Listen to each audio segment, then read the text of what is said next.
Hi everyone, welcome to Indian Story Read Along. Today we are going to read one of the stories from Tales of Narada, published by Amar Chitra Katha in 1977. But this book, I bet you can still find it on Amar Chitra Katha's website. It's not one of the ones so far that are out of print. First, let's learn a little bit about Narada.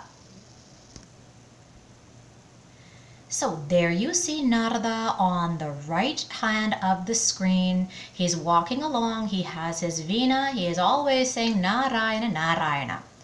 On the left side it says, the divine sage Narada is the most popular figure in Puranic lore. No event of significance takes place in the Puranas that Narada does not have a hand in.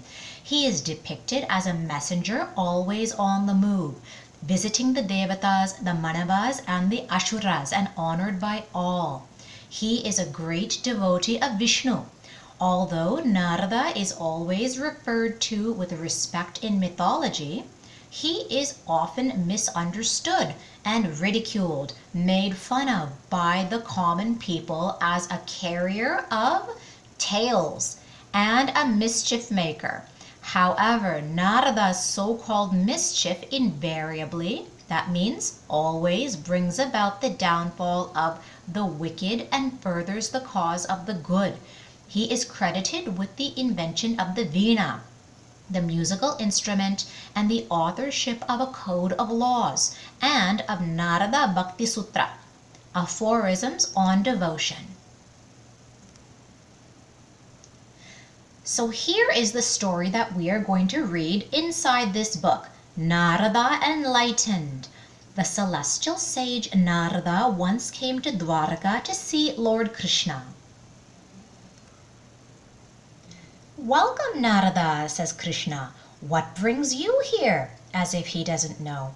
"Krishna, I want to know what Maya is. Can you explain?" Illusion. Maya is illusion. "Narada," Krishna says, "Maya can't be explained. It has to be experienced to be understood. Come with me." So they're leaving the palace, and both Krishna and Narada left Dwarka and kept walking until they came to a desert. "Where are we going?" asked Narada. "How can I experience Maya in a desert, Krishna?" "Be patient, Narada," says Krishna. After they had walked a good distance, Krishna suddenly stopped. "I can't walk any further, Narada. My throat is parched." That means very, very dry.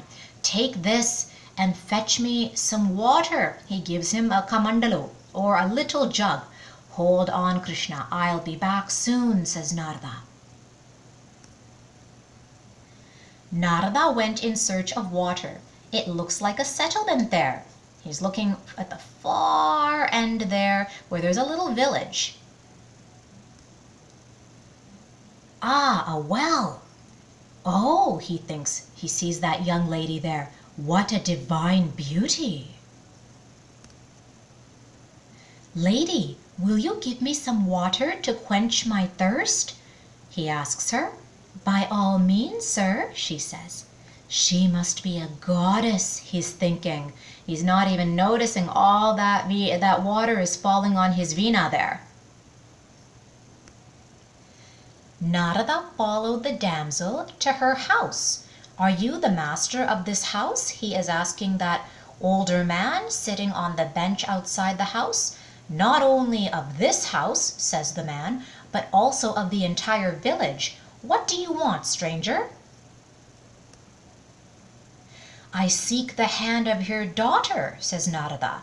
"Why not? You look young, healthy, and strong, but the man who marries my daughter must stay in this village, in this house." "Is that all?" says Narada. "I'm willing to abide by your condition. Anything to make that girl my wife," he's thinking. But did you notice something? He's kind of forgotten about Krishna standing there in the desert. Soon the marriage took place. After the marriage, The old chieftain died. Narada had to assume his title and his responsibilities. So he's saying to a worker, "I want the work finished by evening." The worker says, "It will be done, master." Narada and his wife were blessed with 4 children. So he's carrying a baby. The other child on the ground says, "Father, put him down and carry me." His wife has 1 child on her lap sleeping. The other child she's rocking with another hand in the cradle. It's a full house. He has lots of responsibilities. When Narada was at the peak of his success, disaster came in the form of cyclonic winds, rain, and floods. "The house will soon be submerged," his wife is telling him as she's looking out the door. The whole village is flooded. "What shall we do?" "Father," his little girl says. Narada put his family into a boat and tried to keep afloat on the swirling waters. They left everything behind. The house is gone. There's animals that are floating in the water trying to stay alive. His whole family is in one boat. But the boat capsized. It turned over. Narada tried in vain to save his wife and children. "Father!" One child is reaching out to him. Another child he has by the hand, but he can't hold on. Another child is reaching for him too. "Where are you?" Narada is saying. "Don't panic, I'm coming." He's trying to hold on to his wife, but she can't hold on either. "Father!" the baby is shouting. But a huge wave threw Narada onto the shore without his family. "My wife gone, my children drowned. How can I live without them?" Suddenly he heard a voice. "Narada, I am thirsty. Where is the water?" Narada turned and beheld Krishna. "Krishna, my wife, my children, bring them back to life." Now, have you ever had a dream where you woke up and you thought that it was so real you were surprised to find yourself back in your bed? This is how Narada is feeling right now. But Krishna says, "Come to your senses, Narada. There never was any wife or children. It was all Maya." And so now Narada has changed back to his form as before. He has that little konde. His hairstyle is changed. He's back to what is real. I am grateful to you for enlightening me, Krishna.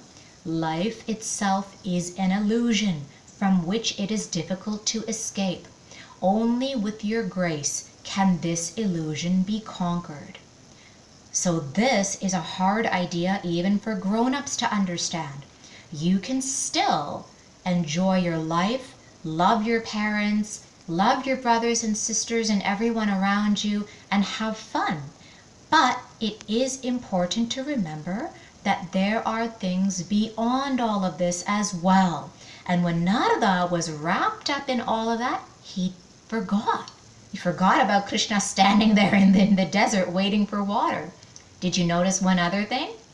Just now, he was rowing his boat not so gently down the stream. And now he woke up and he realized his life was but a dream. Cool, huh? So thank you very much for joining us today on Indian Story Read Along. And I hope you will subscribe to our channel and like this video. We'll see you next time.